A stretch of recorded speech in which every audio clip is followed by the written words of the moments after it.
अनाथ होने के बावजूद मधु एक पढ़ी लिखी आत्मसम्मानी लड़की थी। वो सरकारी स्कूल में टीचर थी। सभी उसकी प्रशंसा करते थे। एक बार स्कूल में वार्षिक मेला लगा, जिसमें चेतन स्कूल के प्रिंसिपल के बेटे, जो उसका दोस्त था, मेले में आया। चेतन एक इंजीनियर होने के बावजूद भी कामचोर और आलसी था। उसने मधु को देखा। यार ये लड़की कौन है? सब कुछ अकेले संभाल रही है। यार बड़ी आत्मसम्मान वाली लड़की है। देख ले, अनाथ होते हुए भी यहाँ तक पहुँच गई। जल्दी ही प्रिंसिपल भी बन जाएगी। सरकारी टीचर? वाह, ऐसी लड़की से शादी हो जाए तो क्या कहना। घर आकर चेतन ने मधु के बारे में अपनी माँ को बताया। माँ ने चेतन की बात चलाई। प्रिंसिपल के बेटे की मध्यस्थता के कारण ये शादी पक्की हो गई।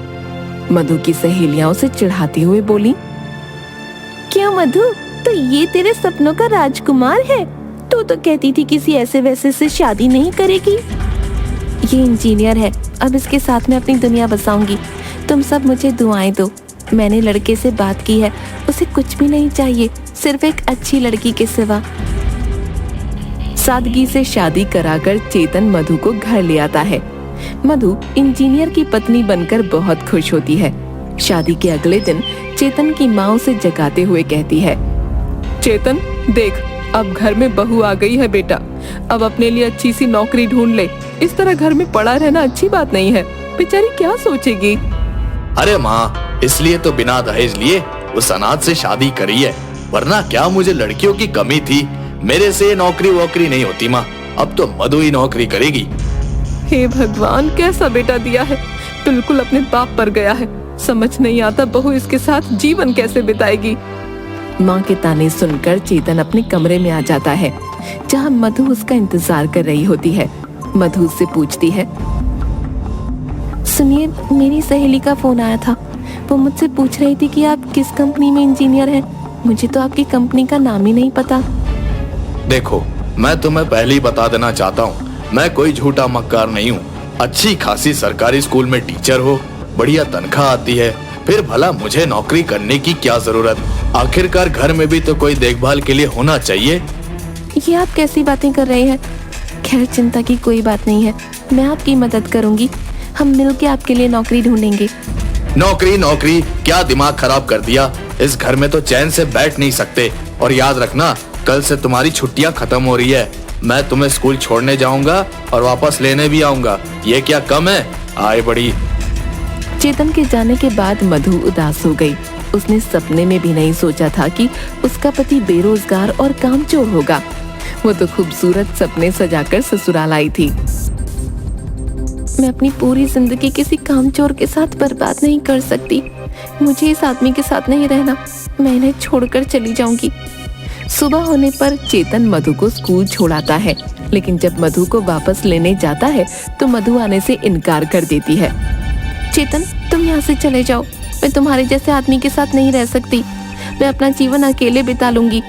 ये तुम कैसी बात कर रही हो? ऐसा भी कभी होता है क्या? मैं तो मजाक कर रहा था। जल्दी ही मुझे नौकरी मिल जाएगी डार्लिंग, मैं कोशिश कर रहा हूँ। चलो घर चलो। झूठ बोलकर चेतन मधु को घर तो ले आता है और कुछ कंपनियों में उसके सामने ही एप्लीकेशन भी भेज देता है। पर उसका दिमाग काफी परेशान हो जाता है। वो अपने दोस्तों से इस बात की चर्चा करता है। दोस्त कहते हैं, अरे चेतन, चिंता करने की कोई बात नहीं है। तुझे पता है, गांव के पीछे जो भूतकाल की गुफा है, उसमें एक पहाड़ी फकीर आया है जो सबकी मुराद पूरी करता है। चल उनसे मिलते हैं, वही कोई रास्ता बताएंगे। हाँ, मंगलू सही कह रहा है। मेरे भाई के घर भी ऐसी ही परेशानी हुई थी। उसने मेरी भाभी को ऐसी जड़ी बूटी पिला दी कि अब तक वो भाई की सारी बात मानती है। चेतन हरिया और मंगलू के साथ पहाड़ी फकीर के पास जाता है। पहाड़ी फकीर उसे देखकर जोर से चिल्लाते हैं, आ गया बच्चा, तेरा ही इंतजार कर रहा था। काफी दुखी लग रहा है, चिंता मत कर, सब ठीक हो जाएगा। बाबा के कमंडल में अपनी अंगूठी डाल दे और अपनी समस्या बता। धन्य हो बाबा, आपको कैसे पता चला कि मैं बहुत दुखी हूँ? अरे बाबा, क्या बताऊँ आपको, नई नई शादी हुई है अनाथ लड़की से शादी की ये सोचकर कि वो सरकारी टीचर है, सारी उम्र मुझे काम करने की जरूरत नहीं पड़ेगी, लेकिन वो तो मुझसे छुटकारा पाना चाहती है। अनर्थ हो जाएगा, ऐसा कभी ना करना। तेरी पत्नी कोई साधारण औरत नहीं, साक्षात लक्ष्मी है। अगर वो तेरे घर से गई तो तेरा घर का सुख चैन भी चला जाएगा। लेकिन बाबा, वो तो रुकने को तैयार नहीं। एक ही रट लगाई है कि अगर तूने नौकरी नहीं की तो मैं यहाँ नहीं रहूंगी। हर घड़ी मुझसे नौकरी करने को कहती है। तो ये बात है, अपनी घड़ी कमंडल में डाल और बाहर जाकर मेरी चौखट की मिट्टी उठा ले। घर जाकर उसमें टमाटर मिला लेना और अपनी पत्नी के चेहरे पे लगाना। तेरी समस्या ठीक हो जाएगी। अगर उसका चेहरा खूबसूरत हो गया तो सब ठीक है, और अगर उसके चेहरे पर कोई मुसीबत आई तो तेरी बर्बादी निश्चित है। चल जा, अब बाबा का ध्यान का समय है। चेतन अपने दोस्तों के साथ पहाड़ी फकीर की चौखट की मिट्टी लेकर घर चला जाता है और फिर मिट्टी में टमाटर का रस मिलाकर मधु के पास आता है। मधु, बहुत थकी हुई लग रही हो। ये देखो, तुम्हारे लिए दिल्ली से फेस पैक मंगाया है। एक बार इसे चेहरे पर लगाकर तो देखो, सारी थकान दूर हो जाएगी। तुम कहती हो मैं तुम्हारा ध्यान नहीं रखता। ये ध्यान नहीं रखता तो क्या है? देखो चेतन, अगर तुमने नौकरी नहीं करी तो तुम मुझे इस घर में नहीं रोक पाओगे। तुम्हारा कोई फेस पैक काम नहीं आएगा। मधु मुंह धोने के बाद शीशे में अपना चेहरा देखती है। हे भगवान, ये क्या हो गया? मेरे पूरे चेहरे पर दाने ही दाने हो गए। हे भगवान, चेतन तो मुझसे बदला लेना चाहते थे, अब मैं यहाँ नहीं रह सकती। ये तो किसी चीज की एलर्जी लगती है। दूसरी तरफ शीला बहू का चेहरा देखकर बहुत परेशान हो जाती है और बहू से कहती है, अरे मधु, तेरे खूबसूरत चेहरे पर ये क्या हो गया बेटा? लगता है किसी की बुरी नजर लग गई है। सुना है कोई पहाड़ी फकीर आए हैं जो सबकी मुसीबत दूर कर देते हैं। मेरी भाभी की बहू को भी नजर लग गई थी तो उन्होंने ही उतारी। मधु अपनी सास शीला के साथ पहाड़ी फकीर के पास पहुंचती है। महाराज, हम आपकी शरण में आए हैं। देखे ना, मेरी बहू को न जाने किसकी नजर लग गई। इसका चेहरा रातों रात दानों से भर गया है। तुम बाहर जाओ माँ जी, मैं तुम्हारी बहू से अकेले में बात करना चाहता हूँ। शीला बाहर चली जाती है और पहाड़ी फकीर मधु से कहते हैं, बेटी, तेरा पति तेरा काल है। तेरी सास के सामने में ये सब नहीं कहना चाहता था। जितनी जल्दी हो सके उससे पीछा छुड़वा ले और अपने कान के टॉप्स कमंडल में डाल दे। चौखट की मिट्टी उठाकर अपने पति के खाने में मिला दे। अगर ठीक रहा तो बढ़िया है, वरना जल्दी से जल्दी छोड़ के चली जा, सब ठीक हो जाएगा। मधु घबरा के पढ़ी लिखी होने के बावजूद अपने टॉप्स बाबा के कमंडल में डाल देती है। शीला अंदर आती है। देख बेटी, तेरी बहू लक्ष्मी है। कुछ भी हो जाए, अपनी बहू को घर छोड़कर कभी मत जाने देना। मधु रात में चेतन के खाने में मिट्टी मिला देती है। खाना खाने के बाद मिट्टी के इन्फेक्शन से चेतन का पेट खराब हो जाता है। हे भगवान, अब तो सारी ताकत भी खत्म हो गई। इतने दस्त आए हैं कि जान निकल गई। अब तो बाबा के पास ही जाना होगा। अरे मधु, तेरी सैलरी आ गई होगी। तूने मुझे दी नहीं अभी तक। मेरी सैलरी तुम्हें क्यों दूं? बहुत सैलरी इसे नहीं दे, मुझे दे, वरना घर का राशन पानी कैसे आएगा? तू बस खाने से मतलब रख, तुझे कोई कमी ना होगी। इस तरह कई महीने गुजर गए। मधु पूरे महीने मेहनत करती और सैलरी मिलते ही शीला को सारे पैसे दे देती। न जाने कैसी किस्मत है, एक तो निखट्टू पति, ऊपर से स्कूल का काम, घर आओ तो घर का काम। एक मिनट के लिए मुझे चैन नहीं। अब मुझे कुछ सोचना ही होगा। मधु अपना सारा सामान पैक करके घर से जाने लगती है कि चेतन आ जाता है। मधु, कहाँ जा रही हो? मैं तुम्हारे बिना नहीं जी सकता। प्लीज रुक जाओ। बस बहुत हो गया चेतन, अब मैं और यहाँ नहीं रुक सकती। मुझे कुछ हो रहा है, मुझे चक्कर आ रहे हैं, दिल की धड़कन बढ़ रही है। मधु, मुझे छोड़ के मत जाना। बेचारी मधु चेतन की हालत देखकर फिर रुक जाती है। इतने दिन हो गए, एक शिकार भी नहीं फंसा। ऐसा ही रहा तो घर चलाना मुश्किल हो जाएगा। आज गांव में जाकर लगता है कोई तो जरूर फंसेगा। बाबा घूमते घूमते चेतन के घर पहुंच जाते हैं और आवाज लगाते हैं, भिक्षा दो, घर में भयानक मुसीबत आने वाली है। शीला बाहर आकर, अरे फकीर बाबा, आप, हमारी तो किस्मत ही खुल गई। आइए आइए, अंदर आइए ना, भोजन करिए। पहाड़ी फकीर अंदर आ जाता है। उसे देखकर चेतन उठकर बैठ जाता है। धन्य हो बाबा, आप यहाँ? तू यहाँ क्या कर रहा है? बाबा, ये मेरा ही घर है, मुझ पर दया कीजिए। हाँ, उपाय करना होगा। तू चांद और तेरी बीवी सूरज, इसका तेज जला देगा और इसके बिना भी तू मर जाएगा। अगर 1 साल तक हर महीने 5,000 देने का वादा करता है तो मैं सब ठीक कर दूंगा। मुझे मंजूर है बाबा, सब मंजूर है। चेतन के जाने के बाद मधु आती है। बाबा, आपने मेरे पति को देख लिया, अब कुछ बढ़िया उपाय करिए कि इसकी बुद्धि ठीक हो जाए। बेटी, उपाय तो हो जाएगा, पर 1 साल तक हर महीना 5,000 देना होगा। बाबा, पैसे की चिंता मत करिए, आप सब ठीक कर दीजिए। उन सब के जाने के बाद पहाड़ी फकीर मन ही मन सोचता है, शीला, तेरे दोनों बच्चों पर काली छाया है। मुझे अनुष्ठान करना होगा, वरना सब बर्बाद हो जाएगा। नहीं नहीं बाबा, आप अनुष्ठान कीजिए। पर उसमें बहुत खर्चा होगा, सोच ले। जो भी हो बाबा, परिवार से बड़ा तो कुछ नहीं ना। हर महीना 5,000 लगेगा बेटी, और अनुष्ठान 1 साल का होगा। मुझे सब मंजूर है, आप मेरे घर को बचा लो। किसी तरह 2-3 महीने के अंदर सबके सब बाबा को पैसे दे देते हैं, लेकिन अब घर में सब्जी, फल वगैरह सब में कमी आने लगती है। माँ, साबुन तो देना, बाथरूम में साबुन नहीं है।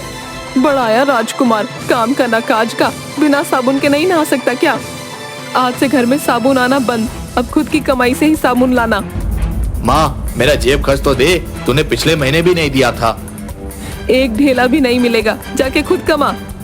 आखिर माँ को हो क्या गया है? लगता है कोई नौकरी ही करनी होगी, वरना बाबा को पैसा देना मुश्किल हो जाएगा। माँ, पिछले 1 हफ्ते से घर में सब्जी भी नहीं आ रही। माँ जी, इतनी मेहनत के बाद सिर्फ अचार से काम नहीं चलता मेरा। अरे तो क्या मैं खा लेती हूँ? शर्म नहीं आती? निखट्टू कहीं का, तू कमाता होता तो कोई मुझसे हिसाब न पूछता। दूसरी तरफ पहाड़ी फकीर को हर महीने पैसे मिल जाते। अब बाबा रोज मलाई पकवान उड़ाता और चेतन के घर में बाबा को पैसे देते देते गरीबी छाने लगी थी। अगले महीने मधु शीला को 5,000 रुपए कम देती है। अरे बहू, ये पैसे कम क्यों है? माँ जी, इनकम टैक्स के पैसे कट गए। इस महीने मुझे 5,000 चाहिए, एक कोर्स कर रहा हूँ नौकरी के लिए। लगता है बाबा का अनुष्ठान काम कर रहा है। चेतन, तुम चिंता न करो, कोर्स करो, मैं तुम्हें पैसे दे दूंगी। लगता है बाबा का अनुष्ठान काम कर रहा है। उन दोनों को प्यार से बात करते देख शीला को भी यही लगता है कि बाबा का अनुष्ठान काम कर रहा है। चेतन 1-2 जगह इंटरव्यू देता है और उसे नौकरी मिल जाती है। अब सबको विश्वास हो जाता है कि ये पहाड़ी फकीर की महिमा है। नौकरी मिल जाने के कारण मधु भी चेतन के साथ प्यार से रहने लगती है। अगले महीने शीला, मधु और चेतन अलग अलग बाबा को पैसे देने जाते हैं। मधु चेतन को देखकर छुप जाती है और वीडियो बनाती है। जय हो बाबा, आपका अनुष्ठान तो काम कर गया। ये लीजिए आपके 5,000, बस अपना काम पूरा कर दीजिए। कोई चिंता की बात नहीं, सब हो जाएगा।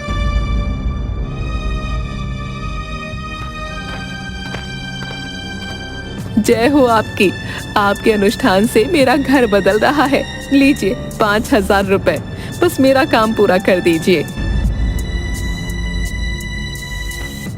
शीला के जाने के बाद बाबा अपनी विग उतार कर बीवी को बुलाता है। सूजी डार्लिंग, बाहर आना। देखो तुम्हारा काम हो गया, आज खाना ऑर्डर कर दो, पर नॉनवेज करना। डार्लिंग, 1 साल के बाद क्या करेंगे?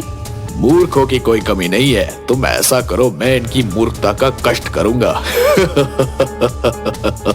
शीला को सब समझ आ जाता है और वो वापस आ जाती है।